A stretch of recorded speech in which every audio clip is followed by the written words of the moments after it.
Hello and welcome to our August webinar. Appreciate everybody who is trickling in and joining us today. I am joined by our president of Agility, Jina. I very much appreciate you taking the time to hop on and speak with us today. How's your day going so far? So far, so good. Busy morning. Yeah. I'm glad it's in the morning because my afternoon is slammed. So good. I'm glad we picked a good time for this. I do want to let everybody know who's watching as well that this is like an AMA style. So I'm going to go through, I'll kind of like walk through, have some questions that we can talk about as well as far as like what your journey has been like in tech, how you think the industry has changed as you've been in tech, some of your biggest challenges, things like that. And in the meantime, like if anybody has any questions, like it's a very just like laid back, chill, kind of like conversational vibe. Anyone who's watching, feel free to drop your comments. Sorry, I need more coffee apparently. Feel free to drop your comments in the chat or in the comments below. And we'll address those as we go through as well. Before we kick off, for the people that haven't met you before, why don't you do a little intro? Sure. I'm Jina Zohori. I've been at Agility for almost 3 years. November will be 3 years for me. I started out as the Director of Customer Experience, which is your role now, Brendan, and became President November of last year. Excellent. Yeah, I just snuck my way in here and took your job. Yeah, I'm so happy you did. I appreciate it. So one thing that I'm curious about is just like what inspired your journey into tech? Like what was your kind of like path to get into the industry? Yeah, it was a zigzag, to be honest. Like I know some people were like, what did the ladder look like? There was no ladder. It was more like mountain climbing and figuring out where to put my footing and get a good grip on things. I went to art school. I went to OCAD University. It wasn't OCAD University back when I was there. It was just OCAD. And a bunch of friends worked at Apple. And they were like, hey, you should apply at Apple. It's a great place to work. And I was like, you know what? That's a great idea. So my last year, just before I graduated, I applied and I got the job. And that was my first taste of like technology or a tech company.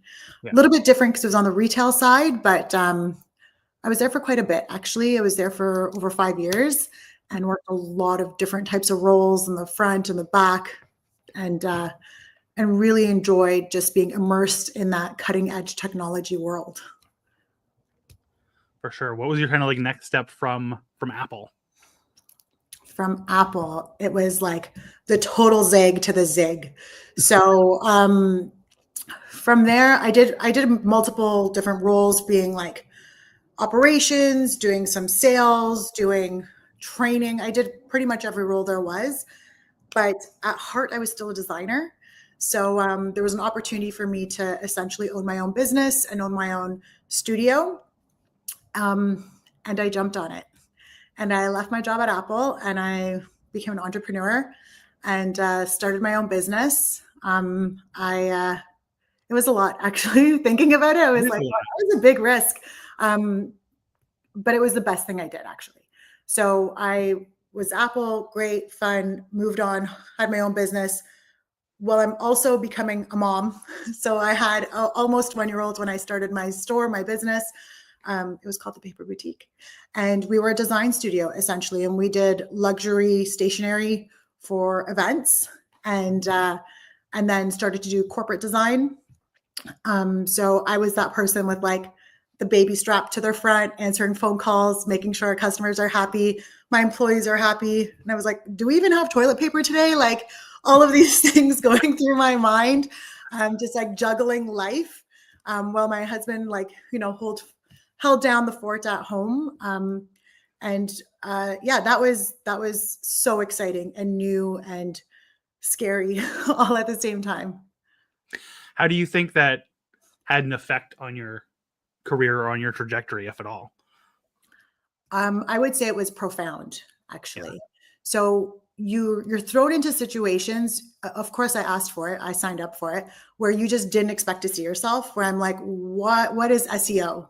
How do I get my online store going?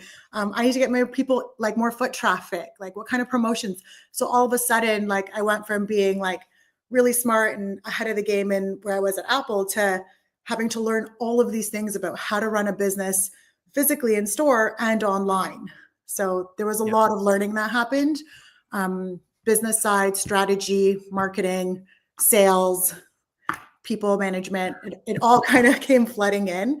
But I loved every moment of it. And I truly learned so much, not just about how to run a business, but about myself and about how much I can endure and I can do.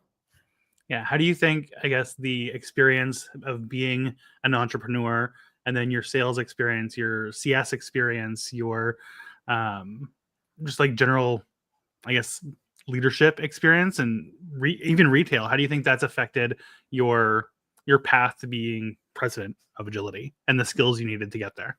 Yeah, I think each one of those skills is a building block to like the foundation of what creates a really great leader.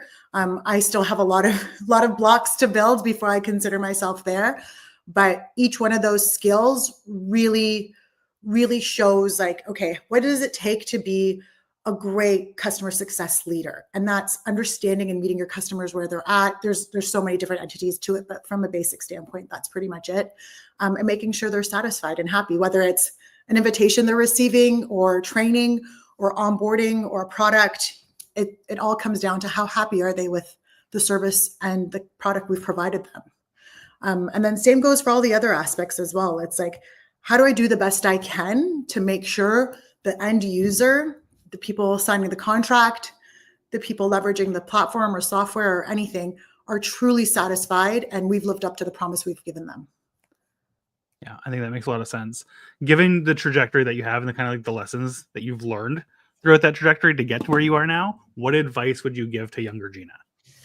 Oh my gosh. Younger Jina was like so scattered, I would say. This is something I did and I didn't realize until I reflected when you like sent me some of the questions. I'm like, what advice would I have given? And I think it's just keep going, keep doing it, and don't worry about who's watching you. Because I think we're often kind of, there's imposter syndrome that we're like, oh, am I good enough? Am I doing it right? But there's also like, what are other people thinking? Or what are people saying? Or am I doing this the right way? Is this what's expected of me? And I think if you kind of can take the good and leave the bad and just keep going and pushing towards your goals and what you want to achieve out of life, you will get there. And, 10 years ago, if you had told me this, I would have been like, it's really, really far away, but time flies. Yep. Yeah, it sure does. Yeah. I think the imposter syndrome you touched on, I think is really important because I think anyone who is good at what they do feels imposter syndrome. And a lot of people look at it as a hurdle or something that's holding them back. But how do you think it's benefited you? I think a little bit of imposter syndrome is good for you, actually. Hot take. I think it keeps you in check. I think it keeps you humble. And I think it keeps you going as well. Because there's a level of confidence you do need, obviously, to be able to perform at a specific level. But if there's that little hint of self-doubt, sometimes you're like, yeah, but I got this. I can self-talk and, prove myself wrong or prove myself right in this. So I think it's not a bad thing for sure. Yeah, I agree. I also think like for myself personally, I think it's helped push me to like learn more and try and get more skills. Because those things where I feel that imposter syndrome, it kind of pushes me to like want to be better at those things and kind of like self-educate myself, right? Absolutely. Yeah. What would you say are, I guess, the top 2 or 3 leadership lessons that you've learned? So many. Oh my gosh. And I'm still learning so many. So I don't know if I'm like perfect to give this advice to other people.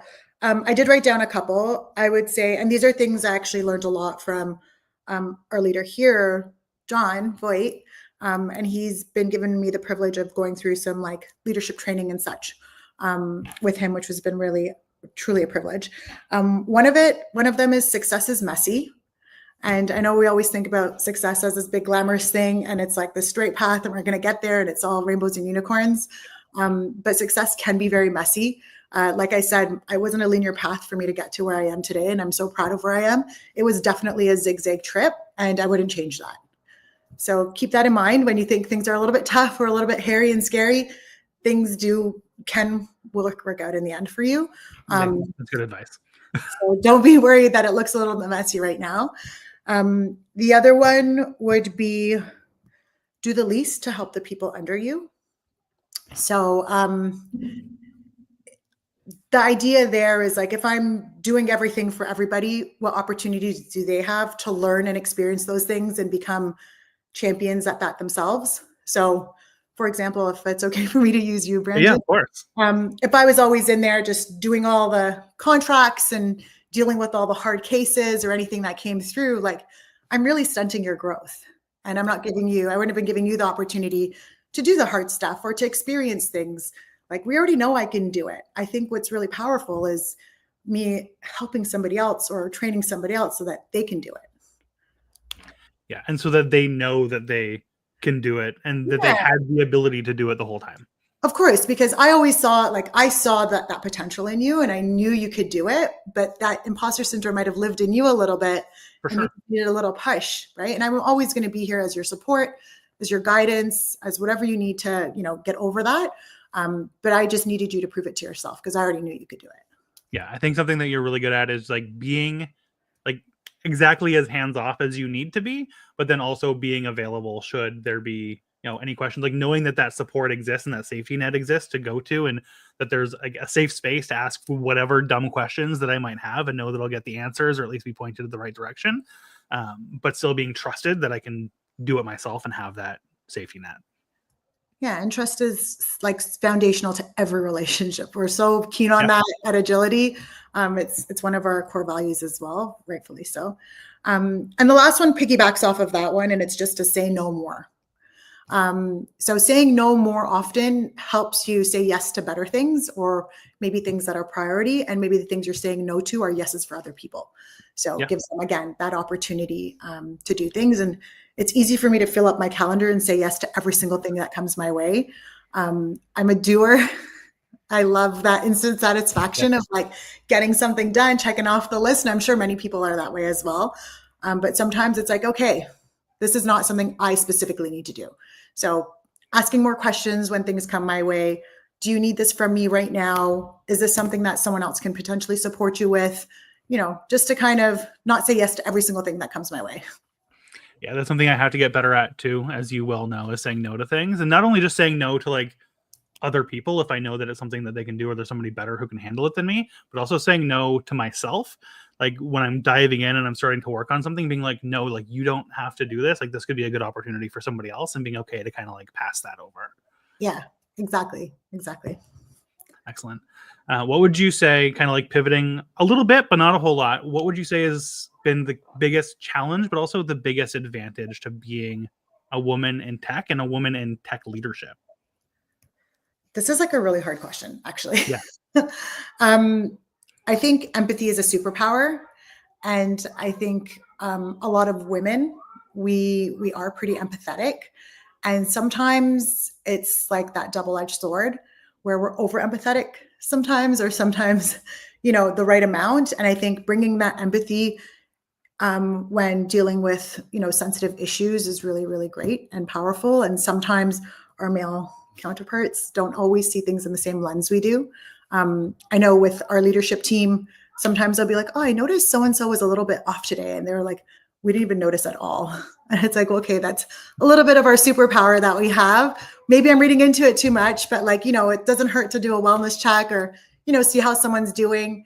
And then on the flip side is like, when you have to have a really tough conversation sometimes, kind of, you do need to scale back sometimes just a little bit on the empathy.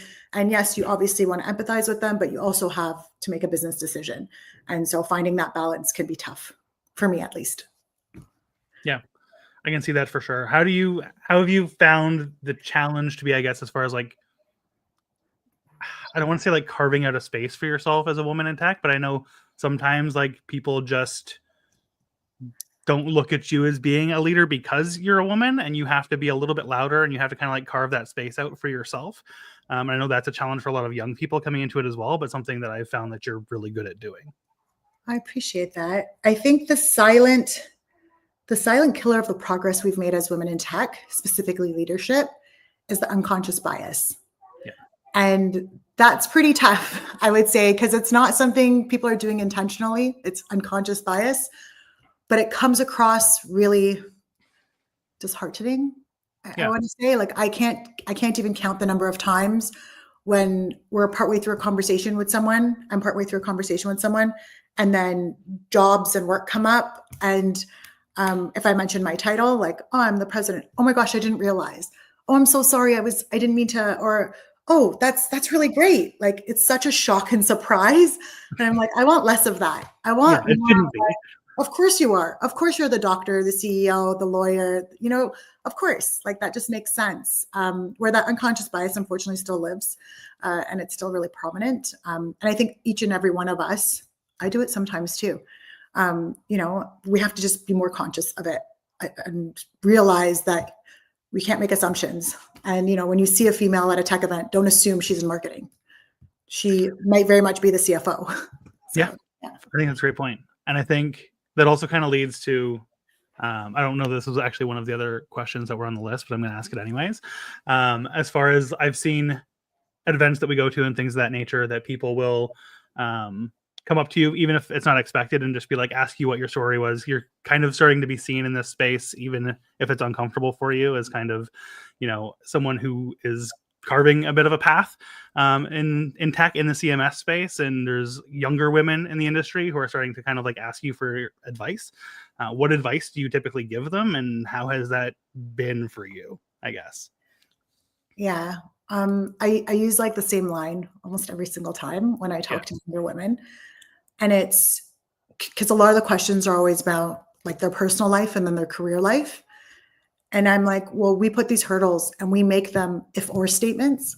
Why can't they all be and statements?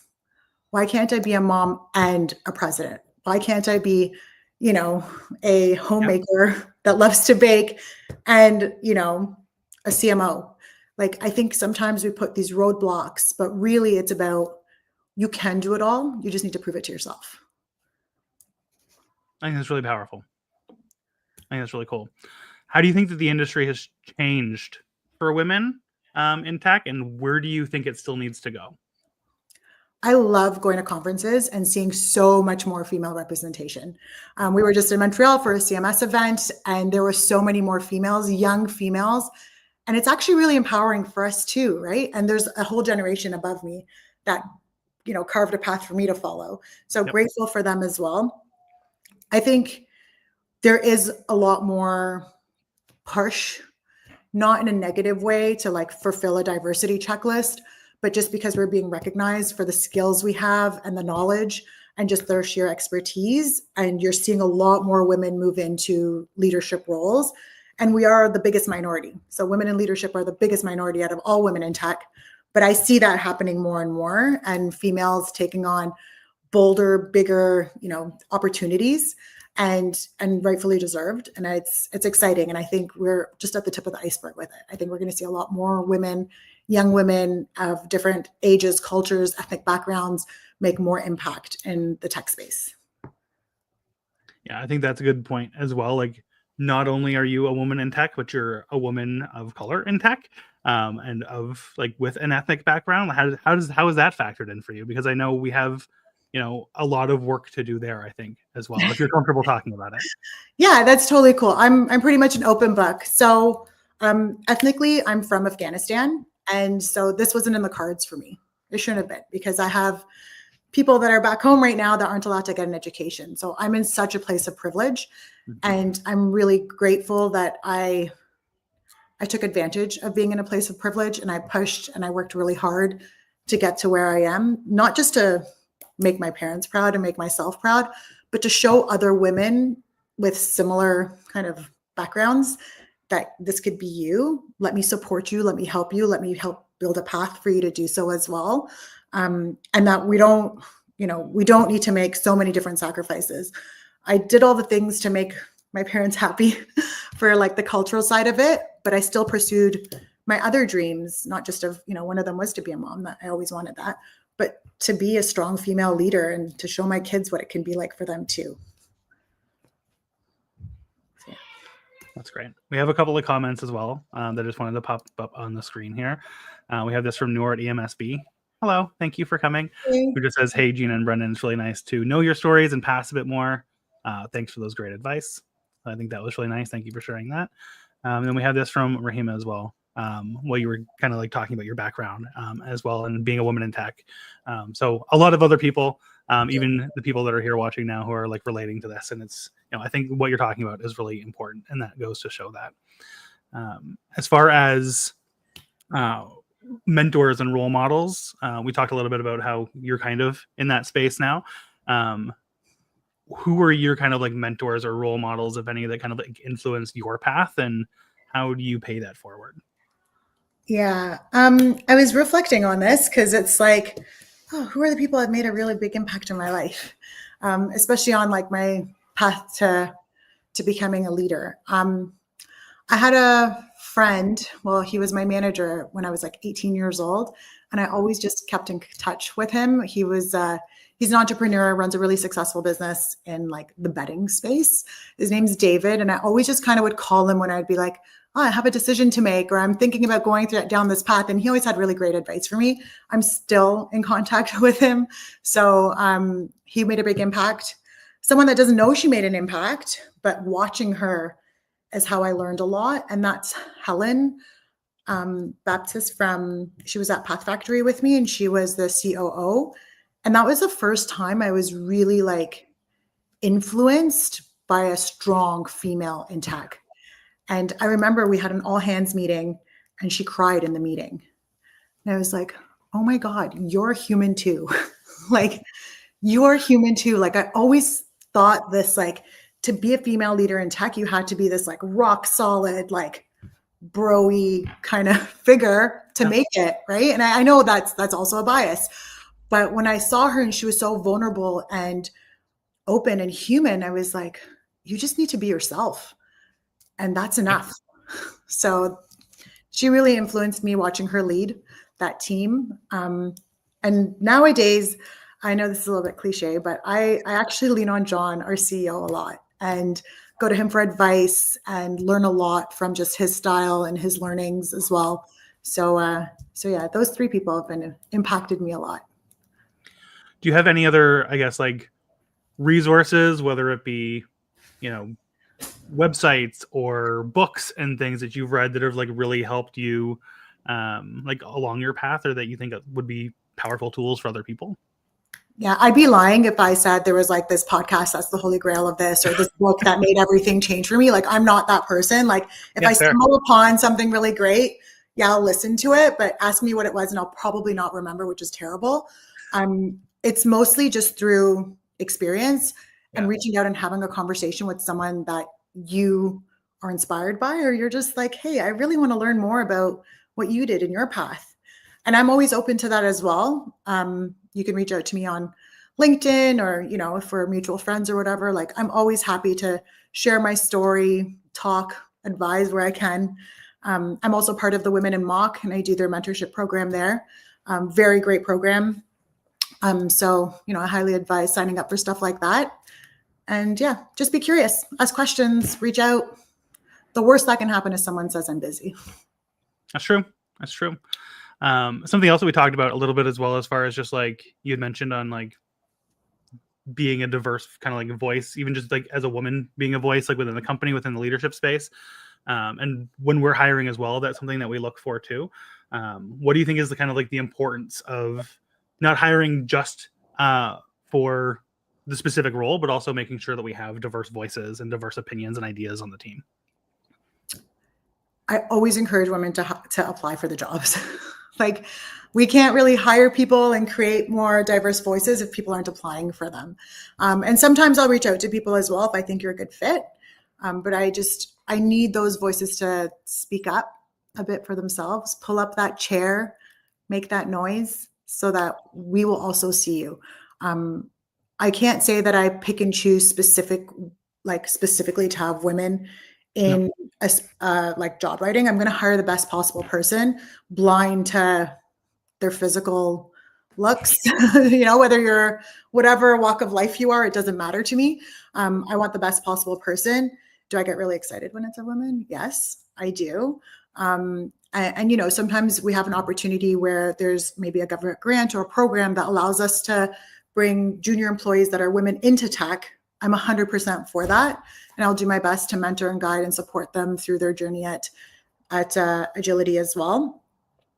And yeah, wherever there's opportunity to build paths or support their growth to whatever their career goals are, I'm here for it. And honestly, like I want to push more for women, but I'm here for everybody.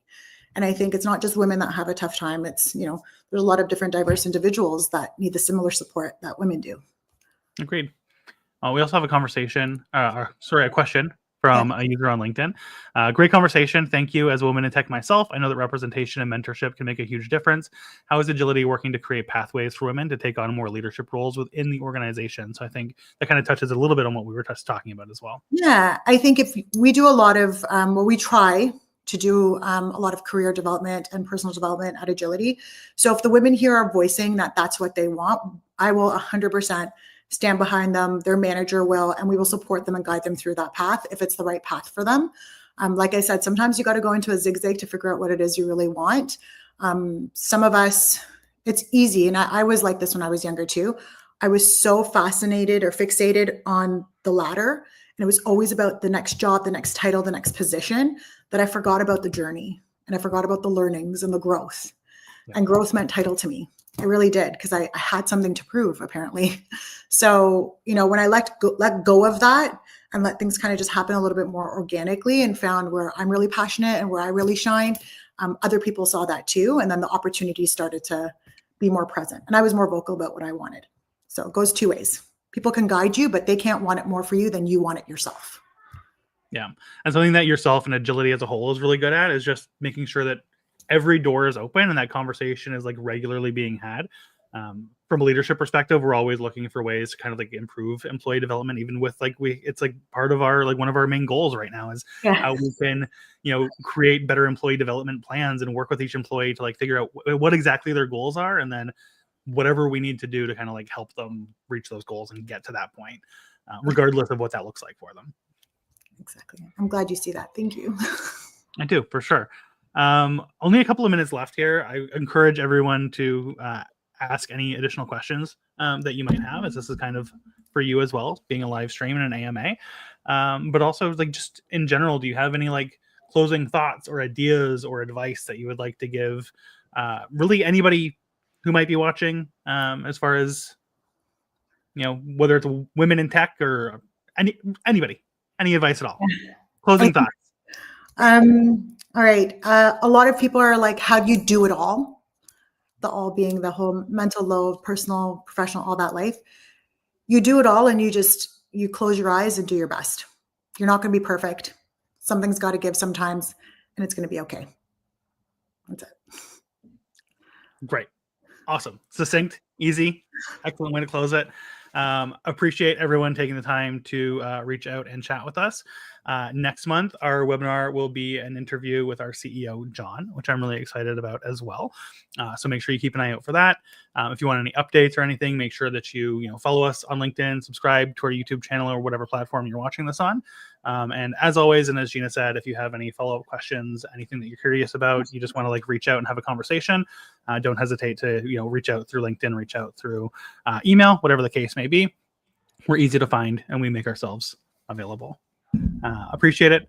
Happy Tuesday. Thank you again for joining me, Jina. Thank you, Brendan. This was great. Thanks a lot. Of course. Goodbye. Bye.